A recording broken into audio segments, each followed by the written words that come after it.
দর্শক, সরাসরি আমেরিকা থেকে একটা গ্রিন সিগন্যাল আসছে, একটা গ্রিন অ্যাক্সেস আসছে পিটার হাসের জন্য। তবে এই অ্যাক্সেসে অনেকটা ধরেন ক্ষুব্ধ হবে অথবা মনক্ষুণ্ণ হবে বাংলাদেশ আওয়ামী লীগ অথবা সরকার। বিকজ পিটার হাস যদি এই ভূমিকাগুলো ঠিকই পালন করে, সেখানে নানান কিছু বিশ্ব দরবারে বাংলাদেশ সম্পর্কে উঠে আসবে।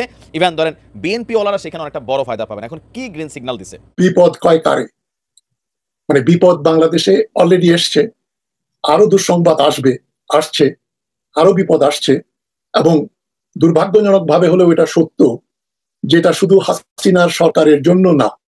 আমেরিকা কার্ড ফেলেনি, খেলা তো এখনো বাকি। ব্যারিস্টার পার্থ। দর্শক বুঝতে পারছেন, ব্যারিস্টার আন্দালিব রহমান পার্থ এই কথা। হ্যালো ভিউয়ার্স, আসসালামু আলাইকুম। আজকের এই ভিডিওটি আমি মনে করছি খুবই গুরুত্বপূর্ণ। বাংলাদেশের উপরে কিন্তু গ্রিন সিগন্যাল আসতে শুরু করে দিয়েছে। আমেরিকা এবং যুক্তরাষ্ট্র মিলে কিন্তু বাংলাদেশ একটা বিশাল চাপ সৃষ্টি করেছে। আজকের এই ভিডিওতে আপনারা বিস্তারিত মাধ্যমে সব কিছু দেখতে পারবেন। আজকের এই ভিডিওতে আপনারা দেখতে পারবেন কীভাবে শেখ হাসিনা অল্পতেই ফেসে গেল এবং কীভাবে আওয়ামী লীগ ধ্বংস হয়ে যাচ্ছে। 7 তারিখে যে নির্বাচনটি হয়েছিল, এই নির্বাচনটি কেন্দ্র করেই কিন্তু বাংলাদেশে বিশাল একটি চাপ দিচ্ছে যুক্তরাষ্ট্র এবং জাতিসংঘ। আজকের এই ভিডিওতে বিস্তারিতের মাধ্যমে আপনারা সব কিছু দেখতে পারবেন। সেই সাথে কিন্তু বিএনপিরা উল্লাস করছে এবং বিএনপিদের খুশির দিন বললেই চলে। মনে হচ্ছে সামনে বিএনপি ঈদের দিন, এমনটা কিন্তু দেখা যাচ্ছে। আপনারা কিন্তু বিস্তারের মাধ্যমে সকল কিছু দেখতে পারবেন। মির্জা ফখরুল সাহেব অনেক কথাই বলেছে, শুধু তাই নয়, অপরদিকে কিন্তু ওবায়দুল কাদেরের অবস্থা খারাপ হয়ে গেছে। আজকের এই ভিডিওটি আপনারা সম্পূর্ণ দেখবেন, একটু স্কিপ করবেন না। বিস্তারিত ভিডিও দেখার আগে যারা এই চ্যানেল সাবস্ক্রাইব করেন, এই চ্যানেল সাবস্ক্রাইব করে পাশে থাকা বেল আইকনটি বাজিয়ে রাখবেন। এই যারা এখন এই ভিডিওতে লাইক করেন, দ্রুত এই ভিডিওতে লাইক করে দিবেন। তো ভিউয়ার্স, বেশ কথা বলবো, আপনাদের বিস্তারিত ভিডিওতে নিয়ে যাব। Peter Haas. দর্শক, বাংলাদেশের রাজনীতিতে এই মুহূর্তে আওয়ামী লীগের জন্য খুবই ইরিটেটিভ একটা নাম হচ্ছে পিটার হাস। আবার অপরদিকে বিএনপি অথবা যারা আওয়ামী ঘরানার বিরোধী রাজনীতি করেন, তাদের জন্য একটা দেবদূতের নাম হচ্ছে পিটার হাস।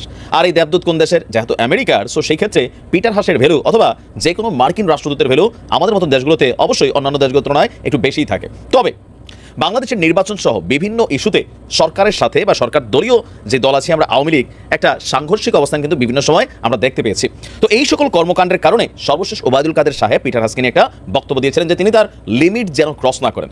এছাড়াও বিভিন্ন সময় পিটার হাসকে নিয়ে বাংলাদেশের মন্ত্রী এমপি থেকে শুরু করে আওয়ামী লীগের বিভিন্ন নেতারা বক্তব্য দিয়েছেন। এবার পিটার হাসকে আসলে কি করবে? দর্শক, সরাসরি আমেরিকা থেকে একটা গ্রিন সিগন্যাল আসছে, একটা গ্রিন অ্যাক্সেস আসছে পিটার হাসের জন্য। তবে এই অ্যাক্সেসে অনেকটা ধরেন ক্ষুব্ধ হবে অথবা মনক্ষুণ্ণ হবে বাংলাদেশ আওয়ামী লীগ অথবা সরকার। বিকজ পিটার হাস যদি এই ভূমিকাগুলো ঠিকই পালন করে, সেখানে নানান কিছু বিশ্ব দরবারে বাংলাদেশ সম্পর্কে উঠে আসবে। ইভেন ধরেন বিএনপি ওয়ালারা সেখানে অনেকটা বড় ফায়দা পাবেন। এখন কি গ্রিন সিগন্যাল দিছে? যুক্তরাষ্ট্রেও বাংলাদেশের আভ্যন্তরীণ বিষয়ে হস্তক্ষেপ করেছে। আপনার এমন একটা বক্তব্য কিন্তু দিয়েছিল রাশিয়া, যে আপনার পিটার হাস গত কয়েকদিন আগে সরকারকে পতনের জন্য বিরোধী দলের সাথে একটা বৈঠক করেছে। এখন এই প্রসঙ্গে কথা বলতে গিয়ে আমেরিকা বলছে যে রাশিয়ানরাও জানে যে এই কথাটা মিথ্যা, এটি শুধু উচ্চমানের রুশ প্রচার। তারা জানে এই কথাটি শতভাগ মিথ্যা। বাংলাদেশের জনগণ যা চায় আমরাও ঠিক তাই চাই, আর তা হলো অবাধ সুষ্ঠু নির্বাচন। আর পিটার হাস রাষ্ট্রদূত এবং তার যে টিম আছে তারা ঠিক ওই কাজটাই করছে। তো পিটার হাস সামনে কি করবে সেটা বলে দিয়েছেন যে রাষ্ট্রদূত পিটার হাস এবং তার টিম আগে যেভাবে চেষ্টা চালিয়ে যাচ্ছিলেন। তো আগে তো আমরা দেখছি মায়ের কান্না, আরও বিভিন্ন জায়গায় ওনার মুভমেন্ট অথবা রাষ্ট্রীয় বিভিন্ন ইস্যুতে পিটার হাসের বক্তব্য অথবা ধরেন নানান ধরনের অ্যাক্টিভিটি যেগুলোতে একটা ক্ষুদ্র মনোভাব ছিল। তো বলছে যে আগে যেইভাবে পিটার হাস কাজ করছে ঠিক সেইভাবেই তারা বাংলাদেশে সুশীল সমাজ, বিরোধী দল, সরকার সহ সমাজের সব স্তরের মানুষের সাথে যোগাযোগ অব্যাহত রেখে যাবে। বাংলাদেশের জনগণের গণতান্ত্রিক প্রত্যাশা পূরণ এবং জনগণের আশা আকাঙ্ক্ষাকে যেন সম্মান করা হয় তা নিশ্চিত করতে তাদের কঠোর পরিশ্রম অব্যাহত থাকবে। পিটার হাস এই যে ঘুরে টুরে আসছে, আরন্য তিনি কোথায় কোথায় ঘুরে আসছেন, কলম্বো গেছেন, আমেরিকা গেছেন কিনা, অথবা বর্তমানে পিটার হাসকে নিয়ে যে হত্যারতা সহ বিভিন্ন রকম হুমকি ধামকি আসছে, এই বিষয়গুলো অফকোর্স আমেরিকা অবজার্ভ করে অ্যান্ড তারা বিভিন্নভাবে সরকারকেও কিন্তু এগুলো নিয়ে আপনার তাদের বার্তা পৌঁছে দিয়েছে। বাট এই বার্তাটা একটু তো ভেজাইল্লা বার্তা হলো যে পিটার হাস তিনি তার কাজ করে যাবেন আগের মতন। তো আগের মতন কাজ করতে গেলে সরকারের সাথে যেই মনক্ষুণ্ণতা অথবা বিভিন্ন ইস্যুতে বিভিন্ন জায়গায় বাংলাদেশ সম্পর্কে যে কোনো বক্তব্য দেওয়া অথবা তিনি আমেরিকা এম্বাসি বিভিন্ন দেশের বক্তব্য বাংলাদেশের মানে বিভিন্ন ক্ষেত্রে তুলে ধরা, সেগুলো নিয়ে আসলে কি ধরনের ঝামেলা হতে পারে? বিপদ কয় কারে, মানে বিপদ বাংলাদেশে অলরেডি এসছে, আরো দুঃসংবাদ আসছে, আরো বিপদ আসছে। এবং দুর্ভাগ্যজনক ভাবে হলেও এটা সত্য, যেটা শুধু হাসিনার সরকারের জন্য না, আওয়ামী লীগ বা সরকারের জন্য যদি শুধু বিপদ আসতো তাহলে তো আমরা সেটা একটা উৎসব হিসাবে আমরা এটা সেলিব্রেট করতে পারতাম। কিন্তু দুর্যোগটা কিন্তু ঘরে আগুন লাগলে ভালো মানুষ খারাপ মানুষ সবাই পুড়ে মারা যায়।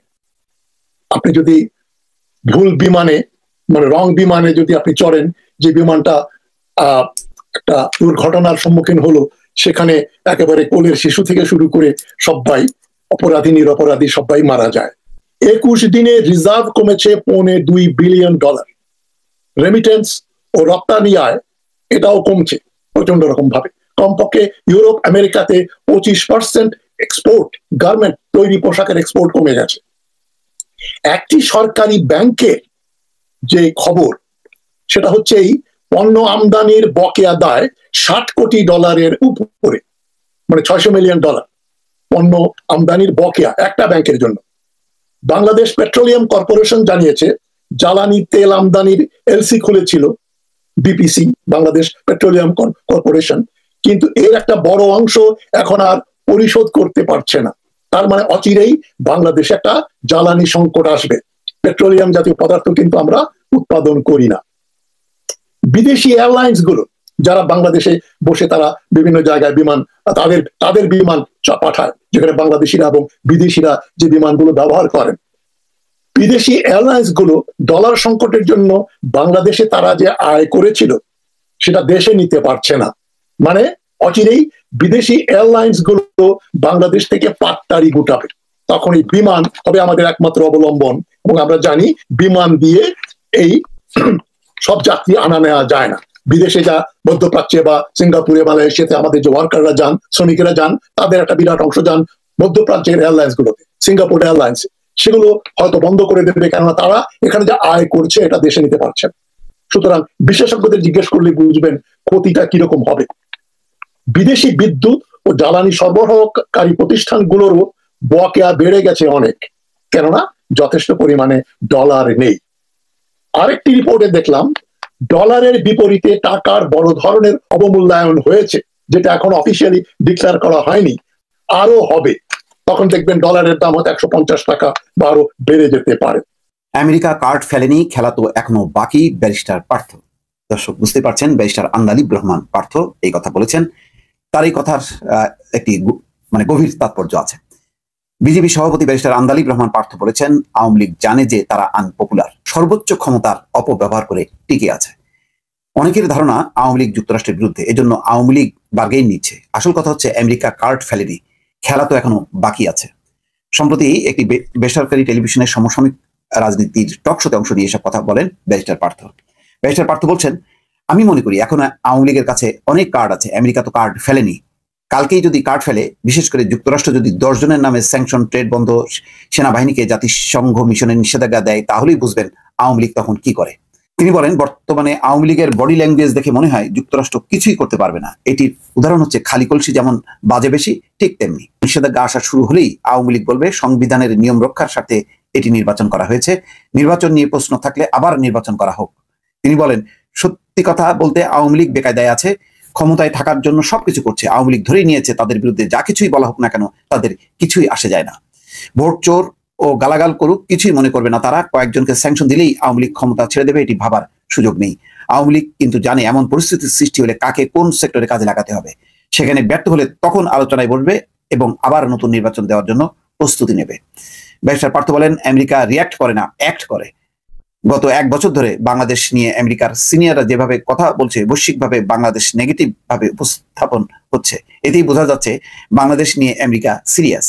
ততক্ষণ বোঝা যাবে না যতক্ষণ আমেরিকা কার্ড ফেলেনি। আমি মনে করি আমেরিকা কার্ড ফেললে বোঝা যাবে এখনো অনেক খেলা। প্রিয় দেশবাসী, শুরু থেকে শেষ পর্যন্ত যারা এই ভিডিওটি দেখেছেন সকলকে জানাই অসংখ্য অসংখ্য ধন্যবাদ।